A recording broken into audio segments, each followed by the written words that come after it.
All right, we're good. Woo! My name is Dan Brock, the Deadbeat Super Affiliate. Hey! Make sure you subscribe and hit that bell notification button. Okay. Okay, so when you do the right stuff, you create your brand the right way. This kind of sets you up almost on a podium because you're not really competing with 10,000 other people, and that makes you stand out a lot more. So that's essentially why I moved over here. In my head, that was a lot more elegant, but that's what came out. So, all right, number one rule of social media. Now, probably everyone in their speech is going to talk about this, but I think it's important. Basically, you got to resist the temptation to kind of sell your audience out. You really have to look out for your people, because with social media, particularly with YouTube, people talk. They talk, and in the comments it shows up that you're screwing people over if you do that. So you really have to have your customers' best interests at the forefront. So because of that, I will pass up on a lot of my opportunities to make money simply for the long-term potential there.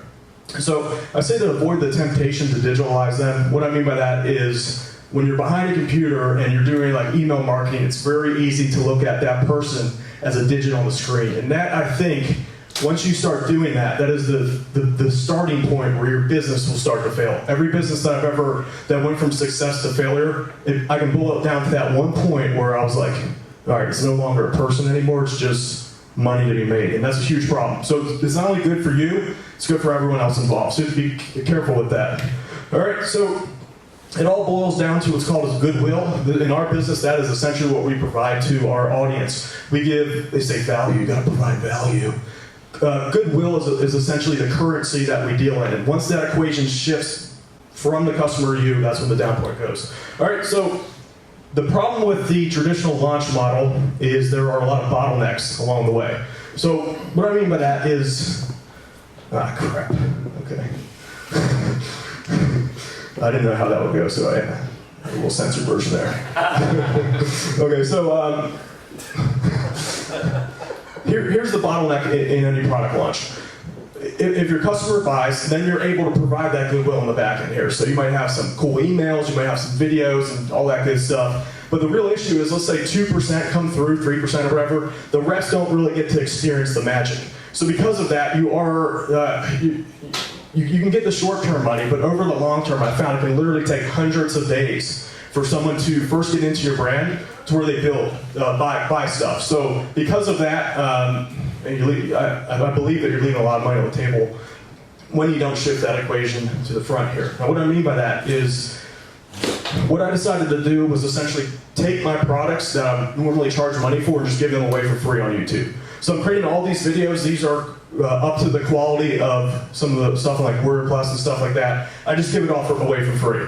So by doing that, it attracts a lot of people, and it shifts that goodwill equation towards the viewer and the customer. You always want to be in that position because it does a lot of the selling for you. So that's what I did there, and I call this the Disney World funnel. So because what I did was on the back end, I really worked in my brand, kind of like how Mickey Mouse, if everyone's here has ever been to those Disney parks, they have like little Mickey Mouse lore built into the park.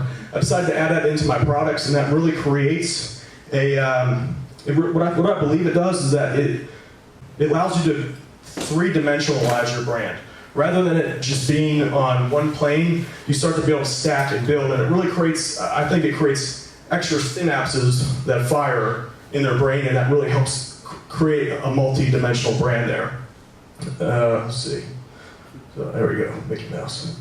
All right, here's some examples of how I do that. I don't know. Okay, so this is just me. I had this in like my email follow-ups, different pictures of me doing lazy stuff. So I'll be like asleep, I'll take pictures of that. They really tend to like that. It really, fuck it, let's keep going.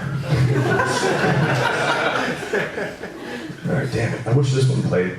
This is Matt Mears in this one. He's acting like he's coming into the gym. I'm asleep on the bench, and he's like, hey guys, so I just came to the gym, and like this lazy dude's just falling asleep on the bench here. I got this little 5-pound weight in my hand. This one's embedded in my product funnel. Here's another example. I'm asleep on this thing called Jefferson Rock.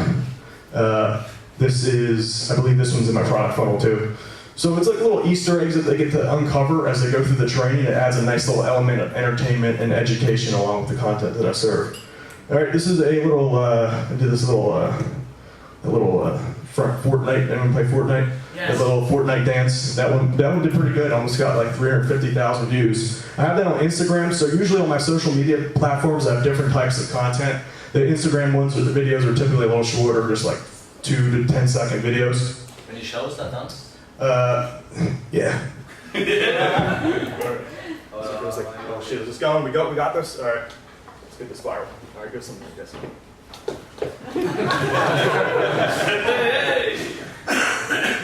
All right, the things that I do for attention. All right, so during this phase, I call it the honeymoon phase. It's about the first 2 weeks when the customer gets introduced into your brand. They're literally spending more time with you at that point than their own spouses. So this is how I wish that it was, but unfortunately, 90% of my audience is dudes, so it's probably more like that. All right, so this is where the magic is. This is where I think there's a lot to be said when a customer spends a lot of time with you. You're able to establish trust, overcome objections, and essentially the more time they spend, unless you're like a shitty salesman, then you got some trouble. If you're a good salesman, that really helps you create that trust, and that needs to be earned, by the way. You can't really manufacture that. Once you create that trust, it's easier to sell. So it's all the hard work's done for you. So yeah, there's the watch time there. It's like 35 million minutes, about almost 10 million views. We'll just round up so it's not cool. 10 million views. And here is what makes YouTube so powerful. So with YouTube, you have 7 areas that you can get traffic from. So on the right side, we have the suggested video. This is one of the top ones. This represents about 30% of your traffic, maybe a little more, a little less, depending on your niche there. The way my channel got started is you create your video, and it's going to get recommended to other viewers to watch based on the video they're watching. Now, the cool thing about this is that it will actually show up on other types of topics, like video games, other types of investing, motivational stuff, so you're really able to pull in that audience that you normally wouldn't be able to access. So it really allows you to tap into this, almost like it's like a whole other sea out there when done correctly. All right, second traffic source is YouTube search. This is one up on top. This is great. You really want to focus on this when you're launching your channel. Basically what I do is video SEO. It's essentially the same thing as Google, regular text SEO. That is a massive advantage there when you master that. And we have the share button here. Now you'd be surprised, I get about 100 to like 150 shares a day on my content, so that really helps bring in extra traffic as well as get your, this thing's annoying, holy shit, as well as getting social signals to your videos. All right, here are the other big ones. This recommended area up here, this is when videos go viral. Usually your video will pop up there. That happens every so often. When it does, it's freaking ridiculous. We get like 50,000 views the first day. So that's that. Here's some smaller ones. The subscription area. This is an external, this is more internal. This is a great way to get traffic, and this, you can see up here the bell notification button. So that, basically the way that works is every video you're like, make sure you subscribe and hit that bell notification button. And it's a pain in the ass, but it seems to work. So that's that. Oh, okay, all right, so, and the videos also show up well on Google, so Google search. So these are all the places you can get traffic from. This really allows you to open up the front funnel there. All right, here's the process. We have keyword research. Let's start with that. All right, so the first is keyword research, title and thumbnail, the video, description, tags, and the follow-up. So each one of these is equally important. It's easy in the beginning to kind of focus too much on one or the other. Each one holds the same amount of weight. So you have to keep that in mind. And first, let's take an example here. So here's the keyword. Basically, this is just a random one I picked. Make $100 a day online. Make $100 a day. So all of these are within the realm of what I consider more like long tail-ish. And because of that, it makes it easy to rank on YouTube search. So what I'll kind of do is I'll take each one of these keywords and craft like the uber keyword that encapsulates all those phrases the best to its ability. So to give you an example of that, title and thumbnail. All right, so here's one of my thumbnails and the title. So we have make $100 a day online. This is a bit of an art. You'll notice I didn't put that up front just because for this particular video, my audience was already kind of getting like banner blind to the topic. So I just decided to add a little bit of flair up front and at the end here. But really what you want to do is try to get that root keyword up towards the front of your title as best as you can. Most importantly though, just to highlight the key points in the thumbnail, you'll notice $100 a day, we have the white stroke around there. That's important. You really want to make sure that your thumbnails, that your text comes off of the background. If not, it blends in and it makes it hard to see. I also like to use black, on white text, I like to use black stroke around the words too. That helps. That's about it. I also usually do a funny face. One little tip, make sure that you don't put anything here, because when it's on the video, there's a timer, so that's going to block that. So, yeah. So this type of, just to clarify here, there are two types of videos. One is an outreach video. These are the ones that I like to use to get traffic externally through search and all that. So this fits that criteria a good bit because it really focuses on those keywords. But number one, you can't do this all the time. Depending on your topic, you might run out of stuff to talk about. And you also need to engage your audience if you're publishing regularly. It helps to use the second type of video, which is what I call an engagement video. A little different than, the format's a little different than an outreach video. So this is usually more of a curiosity angle here. You'll notice this says free traffic is dead. So people are like, oh my God, free traffic's dead, what are we gonna do?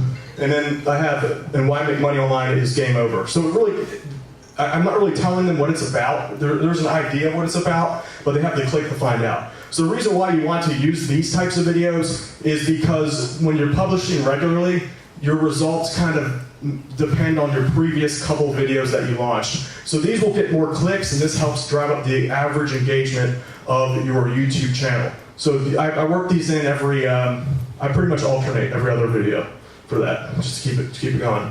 All right, so there are different lengths of videos. It depends on the niche market you're in. Some work better at 3 to 4 minutes. Some work better at 7 to 10. Somewhere around that range is usually pretty good. And for live streams, I'll do anywhere from an hour to 4 hours. So when you do a product launch, what I'll usually do is I'll go live around like 8 p.m. or whatever, and I'll be on that stream literally for 4 hours straight, just overcoming objections, promoting my shit, and just getting and closing off that launch for that final day.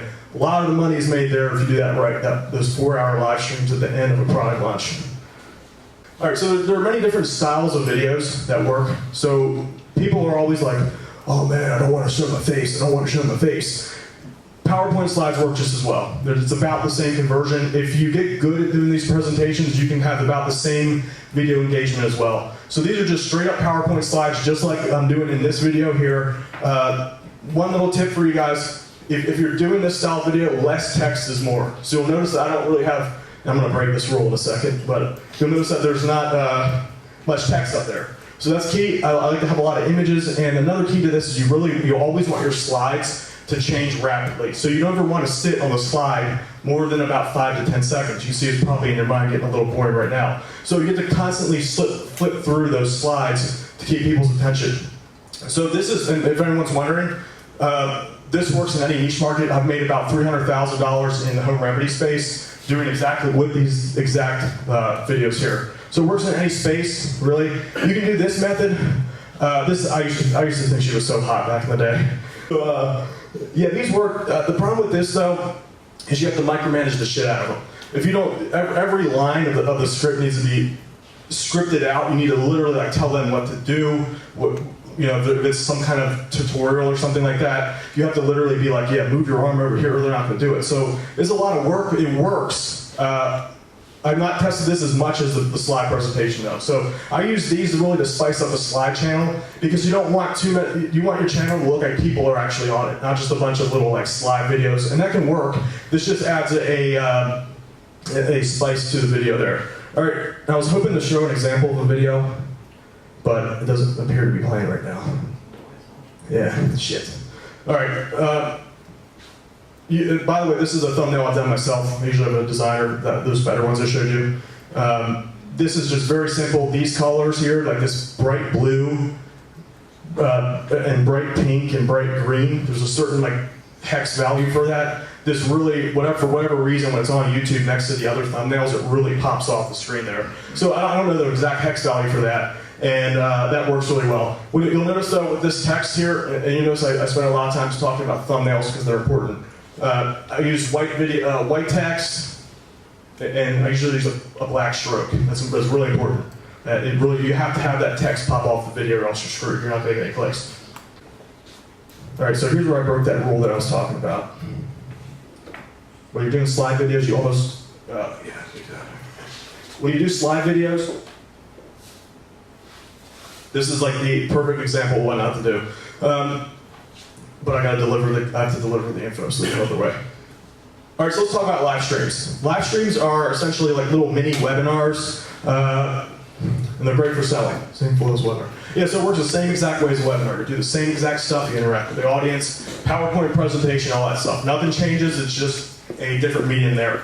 All right, the benefit of doing live streams on YouTube is that when you launch them, they give a little bit of a promotional boost to them. So whenever someone logs into YouTube, these will typically be sticking to the homepage there. So you can do these almost daily. So I've done these like consecutively, day after day. Not much drop off. I mean, sometimes when you start a new promotion, you might get about 400 people on a live stream, 500, somewhere around there. It does tend to drop off a little bit, but you're still hitting about 100 to 200 people per day consecutively with the live streams. So you really ramp that up. Then we can talk about, with live streams, you want to prepare the thumbnail and the video title in advance. That's really important because a lot of people forget to do that, and it'll just default to like whatever you're doing on the screen there. So you want that to really, it's kind of like a billboard for your live stream. You want to make sure you do that. All right, morning. So this is what I do for a big turnout.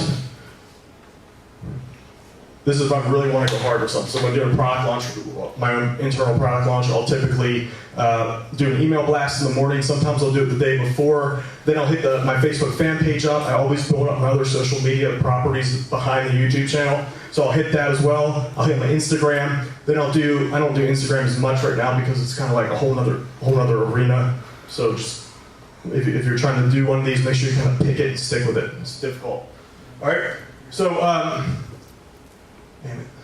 So I'll do it the morning of and the day before, if so. 2 hours before that I go live, I'll hit my Facebook fan page, and I'll do another email blast. Like I really just mail it my subscriber base. If I really believe in something, I'm willing to, you have to kind of weigh the benefits there. That's up to you to decide. So then I'll do a Facebook Messenger blast about 30 minutes before going live. That's crucial. If you guys don't have a Facebook Messenger list, you're totally missing out. That is massive, especially when it comes to webinars and live streams. That is a money maker right there. So I'd recommend maybe you could consider adding that if you want to take away one thing. If you're not doing that yet, that's going to make you a lot of money there. So hit that up 30 minutes beforehand, and if I'm really trying to get people on for a new product that I release or whatever, I will give away things like laptops and iPads. So they'll get, usually stick with Apple brand because people like Apple. That's always a good go-to. When you do this, you can get like 600 to 700 people on live with just like a day or two of promotion. So there's a lot of value when you do that. Holy fuck, it's hot. Okay, oh, damn it, another long one. Shit. Okay, all right. So the keywords that I showed you in step 1 for like 2 seconds there. What I essentially do is take every variation of that and just plug it into the tags for YouTube. So I always try to keep it super laser targeted at first. When you're beginning the channel, you kind of need to really hammer that laser, how targeted you make it. So that's what I do once you get good.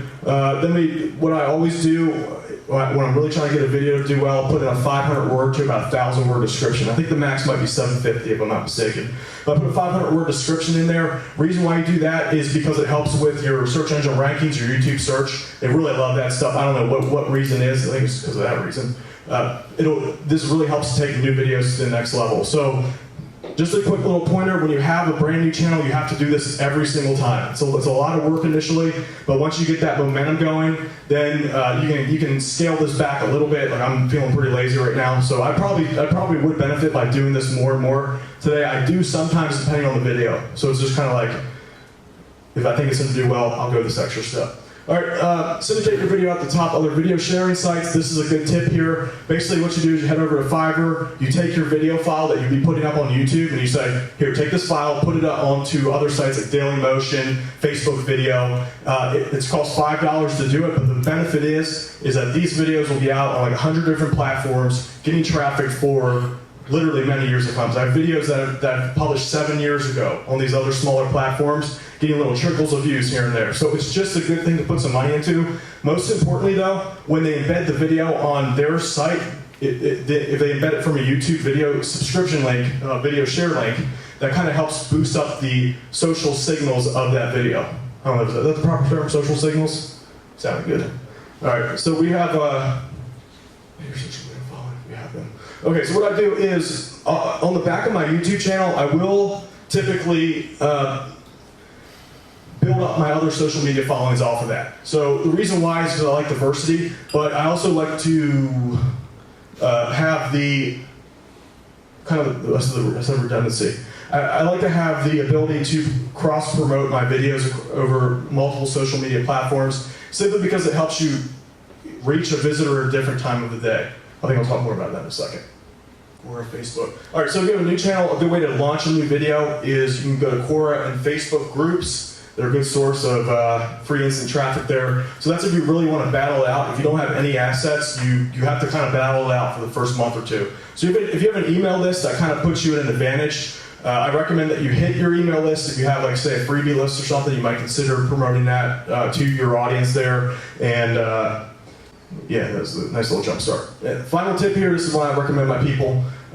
Bing ads is a great way to jumpstart a video because you can tap into that keyword traffic for super cheap. We're talking like 5 to 10 cents a click, maybe even lower if you have a good click-through rating on that video ad there. So you just split test different video ads. The more clicks it gets, the cheaper the views get. So this is a great way to jumpstart a brand new channel, brand new video. I usually use this anytime I start a channel. All right, so that's that. How many channels have you got then? Like 5 at this point. Other ones in home remedy space.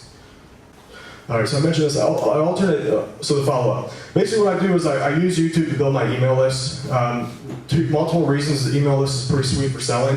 Most importantly though, if YouTube were ever like shut me down, it happens. I'm not gonna, I have a pretty solid digital asset built up on the back end there. So I usually spend a lot of my videos building the email list. Now from there though, what I'll do is once they opt in to my email list, I will then redirect the traffic every single day to videos that promote certain products of mine. So all the videos that I send them to, so between day 1 to about day 50, each one of those is a video, which is like video content, a tutorial. At the end, I promote my product in those. So I get the freebie list to come in, and then once they opt in, I then sell them in my customer with my content videos after that. So I also like to build up what I call the social media bubble. These are the ones that I focus on right now. They're all great. I don't have any complaints about any of these. So in my email list, for each of my email what do you call those? Email swipes. At the bottom, I have the 4 platforms that I built up on the back end. So I have YouTube here just in case they, for whatever reason, they didn't subscribe there. Lighting, good audio and lighting. Yeah, so lighting's also important. Camera's like the least important thing of all of it. So a lot of people are like, I don't have a good camera, I don't have a good camera.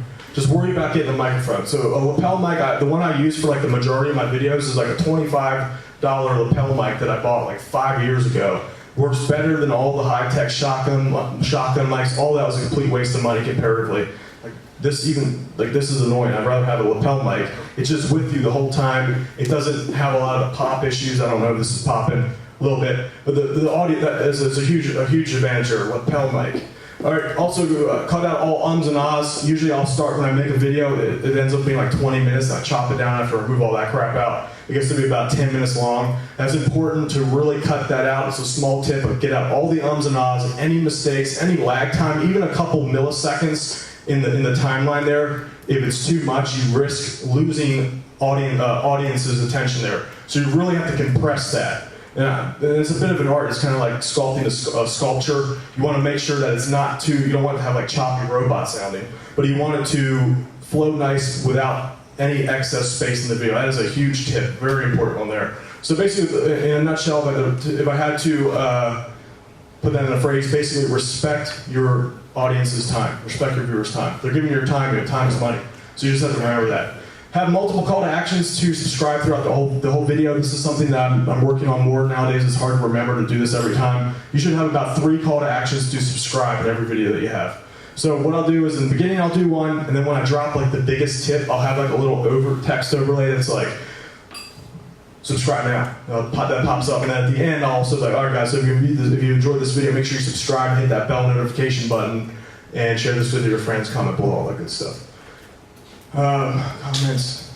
Start comments. I'll do this sometimes if I'm really trying to, if my channel has, it goes in waves. If the channel has dropped a bit, what I'll do is each video I'll give away about $25 to $50 to top commenters. This helps improve the energy of the channel. So in the video I'll be like, all right guys, I'm giving away $50 on the video today. Just comment something related to what you learned on this video, and I'll pick the winner and PayPal you that money. So that really just shoots in videos with about 300 comments or so. And YouTube really values comments from subscribers. It shows engagement.